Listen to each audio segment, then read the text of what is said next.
Стравувањата дека гласачкото ливче ќе добие метарски размери не се остварија. Сепак има рекорден број на независни кандидатури за градоначалници, 69 како и 68 независни листи за советници. На врвот на листата е општина Прилеп со 7 независни кандидати. Второто место го делат град Скопје, Струга и Демир Хисар со по 5 независни кандидати, додека Битола и Демиркапија го делат третото место со по 3 кандидати.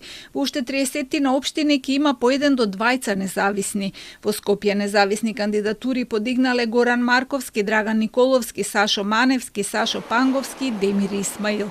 Големиот број на независни кандидатури е резултат на недонесувањето на нови измени во изборниот законник, откако претходните беа укинати од Уставниот суд, пошто ДИК зазеде став дека може да се кандидираат со по 2 потписа.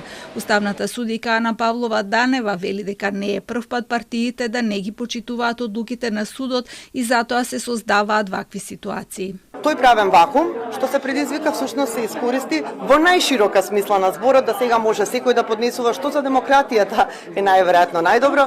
Не знам како во пракса тоа ќе се изведе, ќе видиме, но тоа сепак ќе биде резултат на законодавецот дека не е успеал да ги канализира одлуките на Уставниот суд. Рокот за собирање на потписи за независни кандидатури заврши ноќеска на полноќ, додека рокот за кандидатури од партиите истекува на 13 септември.